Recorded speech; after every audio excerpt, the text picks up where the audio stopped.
علیکم ویورز، آج پہلا سوال ہے میرے شہر لائل پور سے۔ محترمہ شمیم اختر صاحبہ ہیں، ریٹائرڈ ہیڈ مسٹریس۔ اور شمیم اختر صاحبہ، پہلے تو میں آپ کا شکریہ ادا کرتا ہوں کہ آپ نے فیصل آباد کی بجائے لائل پور لکھا، کیونکہ مجھے اس طرح شہروں اور سڑکوں کے نام تبدیل کرنے سے بڑی نفرت ہے۔ یہ ہوش مند قومیں، میچور قومیں اس طرح کی حرکتیں نہیں کرتی، لیکن ہمارا تو سسٹم ہی کو، مطلب اگر شاہ فیصل کی آپ نے خوش آمد کرنی ہے یا اپریشیٹ کرنا ہے، جو بھی کرنا ہے، تو بھائی کو نیا شہر ان کے نام پہ بساؤ۔ آپ سجیں سلائی کی محنت اور ایک تاریخ ہے اس شہر کی، اس کا بیڑا غرق کر کے رکھتی ہیں۔ بہرحال بہت مہربانی کہ آپ نے لائل پور لکھا۔ سوال ہماری بہن کا یہ ہے کہ پی ڈی ایم کے جلسے کو نہ تو جلسی قرار دیا جا سکتا ہے، نہ ہی عمران خان کے جلسے یہ مولانا خادم رضوی کے جنازے کا ریکارڈ اس نے توڑا ہے۔ میرا سوال یہ ہے کہ ہانکا لگا کر ووٹروں کو جلسہ گاہ میں لے آنے کو سیاسی کامیابی یا ملک و قوم کی خدمت قرار دیا جا سکتا ہے؟ پہلی بات یہ ہے کہ یہ ایک ایسا سوال ہے جس پہ کل سے بات کرتے کرتے نا میں تنگ آ گیا ہوں۔ ابھی میرا وہ اپنا جیو کا پروگرام تھا رپورٹ کارڈ، اس میں بھی یہی مغز کپائی کر رہے تھے۔ یہ کوئی قابل ذکر جلسہ نہیں تھا، اور اس سے بھی بڑی بات یہ ہے کہ یہ جو مجمع تھا، ہجوم تھا، کرائے کے سپاہی تھے، جو بھی تھے، وہ چارج نہیں تھے، اور جوش جسے کہتے ہیں نا، قطن نہیں۔ وہ جتنی ٹھنڈ تھی اس سے بھی زیادہ ٹھنڈے تھے، اور یہی حال ان کے جلسے کا تھا۔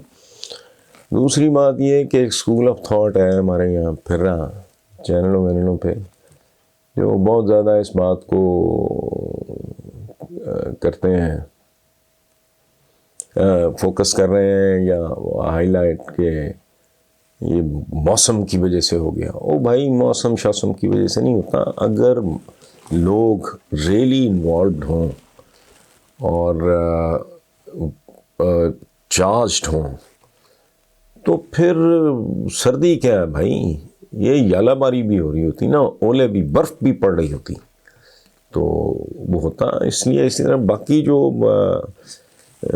شمیم صاحبہ کا جو دوسرا ہے کہ بھی کیا ہے، یہ ہانکا لگا کے ووٹروں کو جلسہ گاہ میں لے آنے کو سیاسی کامیابی یا ملک و قوم کی خدمت قرار دیا جا سکتا ہے، تو محترمہ ساری تاریخ ہمارے سامنے تو ہے 73 سالہ، سوائے اس کے کہ کھوتی چکر کاٹ کے پھر بورڈ کے نیچے آ جاتی ہیں، جہاں سے شروع کرتے ہیں، اور اتنے بے شرم، اتنے ڈھیٹ، بے حیا، سبق بھی نہیں سیکھتے۔ ایک بات ہے، میں نے جو ریسنٹلی آج اپنے کالم میں لکھی، کل شائع ہوگا، کہ یہ ایاز صادق کے گھر ایک ڈش فرمائشی بنی تھی مولانا فضل الرحمان صاحب کے کہنے پہ کہ جی دیسی مرغیاں دیسی گھی میں تیار کی جائیں۔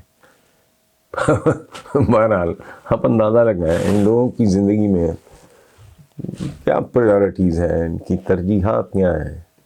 وہ کہتے ہیں کہ انسان وہ ہے جو جینے کے لیے کھاتا ہے، کھانے کے لیے نہیں جیتا۔ تو بہرحال یہ وہ کراؤڈ ہے ہمارا جو معدے سے سوچتا ہے۔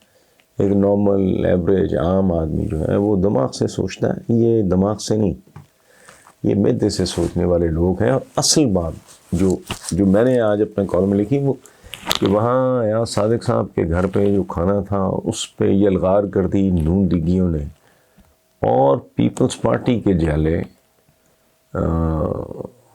منہ دیکھتے رہ گئے اور بھوکے رہ گئے۔ تو اس سے مجھے ایک ہنٹ ملا جو میں نے آج اپنے کالم میں ذکر کیا ہے، کہ ان دونوں پارٹیز کا تو سارا جو شجرہ ہے، ان کی ساری تاریخ ہی کھانے پہ رولے کی ہے۔ ملکی وسائل کو کھانا، یہ جب اقتدار میں ہوتے ہیں تو پھر ان کا جو آپس میں ہوتا ہے اس میں وہ کیک کے شیئر پہ جھگڑا چل رہا ہوتا ہے، کس نے زیادہ لوٹنا ہے، کس نے زیادہ کھانا ہے، کس نے زیادہ مال بنانا ہے۔ اچھا، جب ان کو اٹھا کے باہر پھینک دیا جاتا ہے،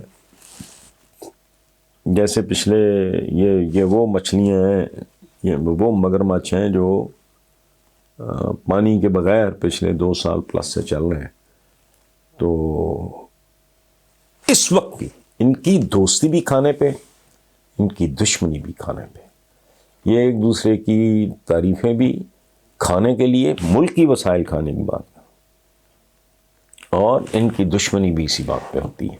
اللہ ہماری نسلوں پہ رحم کرے، ان سے محفوظ رکھے اس ملک کو، اس قوم کو۔ تو کل کلا اگر کوئی سلسلہ ہو جاتا ہے تو پھر دیکھو گے آپ، پھر دیکھو گے کہ نیولے اور ناگن کی لڑائی پھر شروع ہو جائے۔ ان دونوں کا مسئلہ ہی ایک ہے۔ اچھا، کہتے خدمت کی اور یوں کیا اور وہ کیا، تو اتنے سال تو اتنے سال۔ مجھے ایک بات بتائیں، جتنی ذلت ہو رہی ہے، گھریلو خواتین تک کے نام گھسیٹا گھساٹی، کوئی اشتہاری قرار، کو کچھ، بندہ کہتا ہے لعنت ہے بھائی، بھاڑ میں جائے یہ خدمت، میں نہیں کرتا، to hell with you. George Washington نے کہا تھا، انہوں نے کہا یار بس کرو، صدر ہی بنا رہا ہوں میں۔ یہی بھی ایک کلاس ہوتی ہے۔ بندہ کہتا ہے یار کوئی چھوڑو، دنیا میں اور بے شمار کام کر لیتے ہیں۔ ان کے منہ کو ایسا خون لگا ہے، یہ باز ہی نہیں آتے۔ کیا کیا کچھ ان کے ساتھ نہیں ہو چکا، کیا کیا کچھ ان کے بارے میں کہا نہیں جا چکا، عدالتیں کیسا کیسا فیصلہ ان کے بارے میں نہیں کر چکی، لیکن یہ خدمت سے باز نہیں آتے۔ یار خدا کا خوف کریں، اس ملک کے عوام کا پتہ نہیں، کوئی آئی ڈونٹ نو، ان کو چاہیے کوئی اپنا کوئی پیر فقیر کو تعویذ گنڈا کرائیں، جن کو یہ بات نہیں سمجھ آ رہی۔ ہر بندہ تو تلا ہوا ہے، جو اسمبلیز میں بیٹھے ہیں، نیشنل اسمبلی میں بیٹھے ہیں، سینٹ میں بیٹھے ہیں، وہ سارے کے سارے خدمت پہ تلے ہوئے ہیں۔ ملک کا ستیہ ناس ہو گیا، عوام کا بیڑا غرق ہو گیا، خدمت کرنے والے اتنے۔ وہ ایک آدمی عبدالستار ایدھی، وہ فقیر، وہ درویش آدمی، ایک آدمی کیا کچھ کر گیا، یہاں اتنے ایدھی، ملک کا بیڑا غرق۔ تو کھوپڑیوں میں بات نہیں بیٹھتی، اپنے ٹکے ٹکے کے فائدوں کے لیے، مفادات کے لیے، تو یا اپنے اندر کی چمچہ گیری کی تسکین کے لیے پتہ نہیں کیا کرتے پھرتے ہیں لوگ۔ ادروائز خدا کی قسم بندہ کو تو حیران، میں سوچتا ہوں کون لوگ ہیں جو ان جلسوں پہ آتے ہیں۔ کسی بندے کے پاس اگر کرنے کو کوئی کام ہو، کوئی رسپانسبلٹی ہو، صبح سے شام تک اپنا کام کرتا ہو، شام کو اس نے ریلیکس کرنا ہو، فیملی کو اس نے تھوڑا سا ٹائم دینا ہو، کوئی ایک آدھ کتاب پڑھنی ہو یا کوئی ٹی وی دیکھنا ہو، وہ تو لعنت نہ بھیجے۔ کیا M N A M P A کو ٹاسک مل جاتا ہے کہ چل رہے پیڈا پونڈا لے کے آ، ورنہ اگلی بار تو ٹکٹ نہیں ملے گا، وہ شروع ہو جاتا ہے بے شرموں کی طرح۔ یہ پہلی بار ہوا ہے کہ نام انہوں نے لکھا ہے گوال منڈی لاہور، اپنا نام لکھا ہے، لیکن ساتھ بریکٹس میں انہوں نے لکھا ہے کہ پلیز میرا نام مت لیجیے گا۔ میں ان کی خواہش کے احترام میں ان کا نام نہیں لے رہا۔ جو سوال ہے وہ آپ سن لیں۔ آپ کو ایک راز کی بات بتا رہا ہوں، میں اندرون شہر کا رہائشی ہوں، باقی لاہور کا تو مجھے نہیں پتا، لیکن ہمارے حلقے کے نامور نون لیگی رہنماؤں نے خواتین کو مینار پاکستان جلسے میں جانے کے لیے 3000 روپے فی کس پیسے دیے اور ٹرانسپورٹ بھی دی۔ اس پر آپ کا تبصرہ درکار ہے۔ تو بھائی صاحب، اس پہ میں نے کیا تبصرہ کرنا ہے؟ یہ سوداگر ہیں، اور صرف یہی نہیں، پاکستان کی تاریخ میں کچھ لوگ گنتی کے بابائے قوم کے بعد تو قحط ہی پڑ گیا، قحط الرجال جسے کہتے ہیں، لیکن اس کے باوجود چند بڑے پیارے اچھے ڈیسنٹ لوگ آئے۔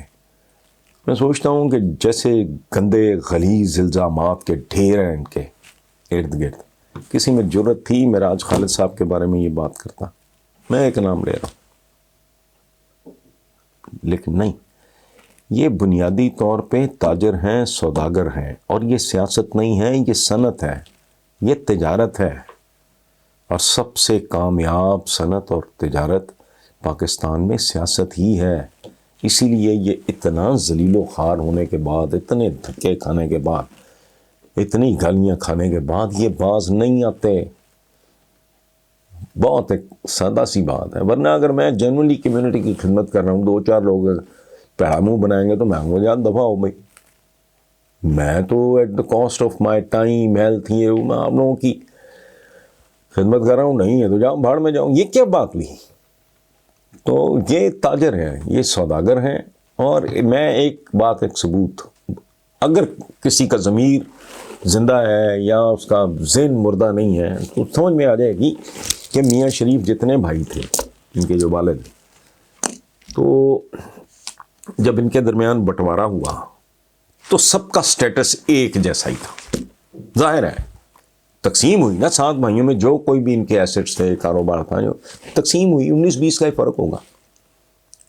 اس کے بعد کیا ہوا؟